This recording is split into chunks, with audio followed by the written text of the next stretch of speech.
In Curse of Chucky, it's like a refresh, even though it's continuing the same storyline. You get the whole new cast of characters, primarily Nika, who's played by Fiona Dourif, Brad Dourif's daughter, which is really fun and interesting. And we don't get to work with Brad all that often. All his stuff is done ahead of time. So he's kind of on the periphery. Although when we did Curse of Chucky, he was on set every day that Fiona was working. And he was there as like the proud dad. He's been like interjecting embarrassing stories from my childhood and like, you know, meetings press junket with, like... will be fun. And we kind of bonded as parents, which is funny because then I go to work and I listen to his voice coming out of this doll while we're trying to stab Fiona.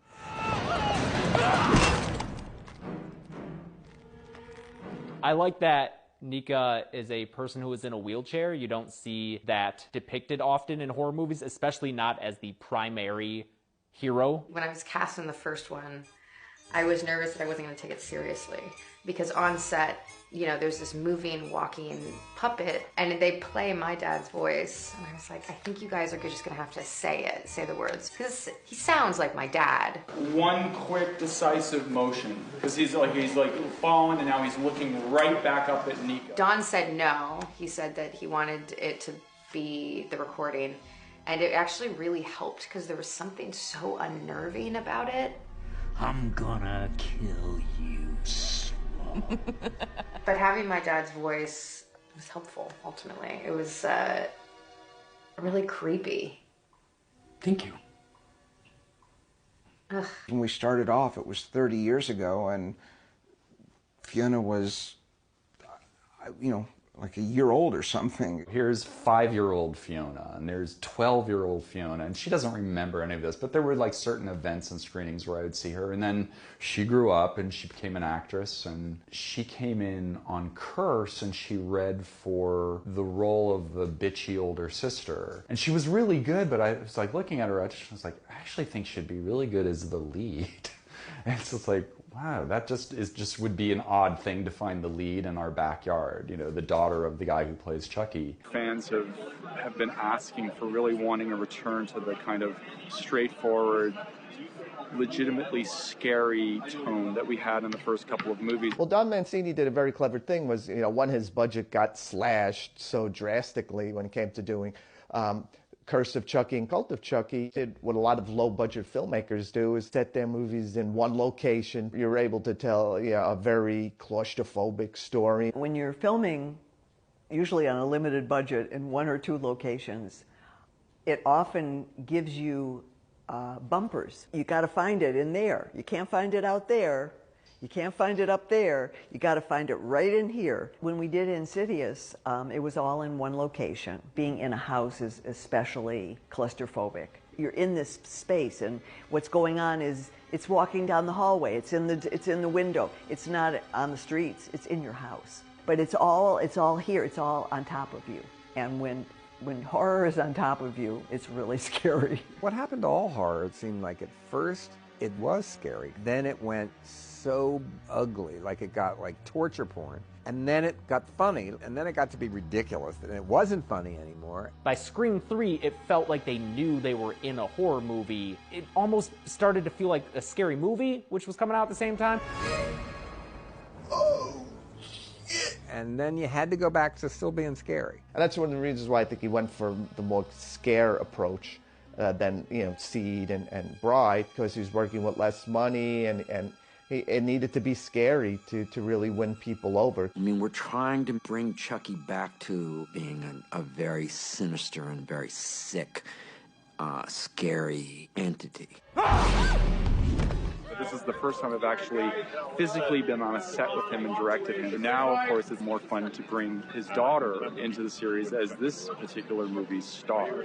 Don Mancini told me when he cast you, he said, you know, the thing about Fiona is, and the reason why is she actually looks like somebody who this could really happen to.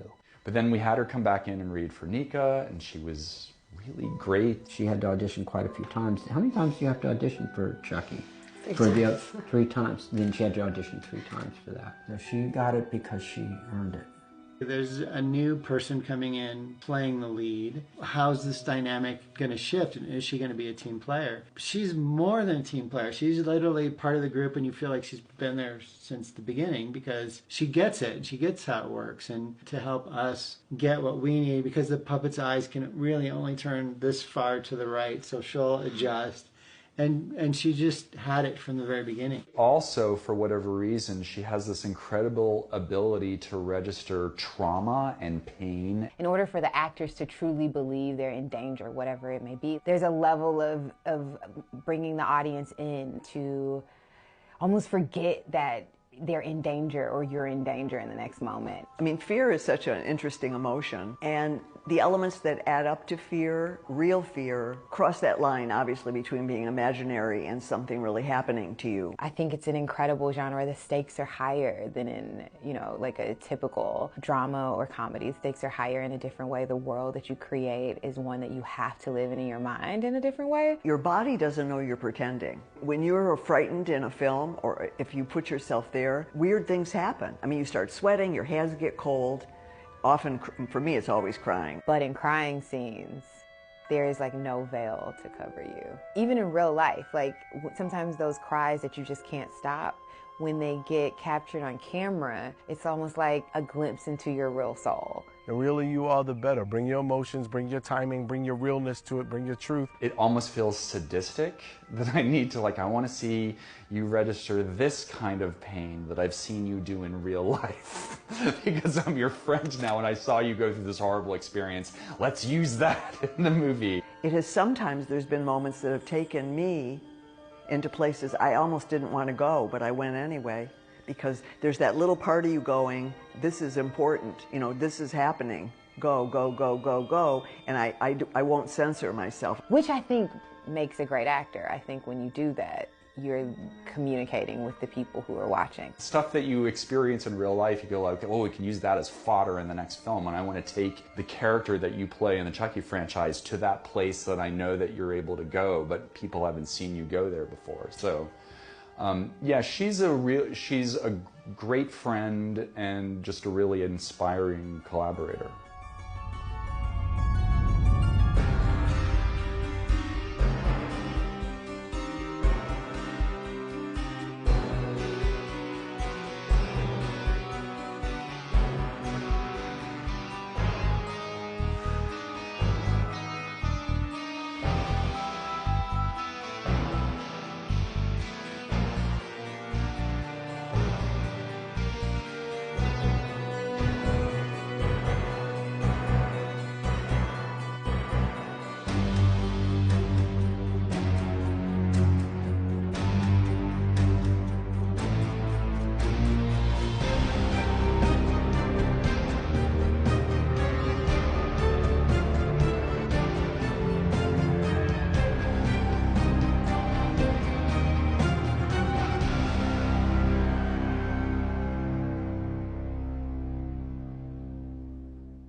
When you work on a Chucky film, you have the task of doing the same thing over and over again until the doll does what he's supposed to do perfectly right.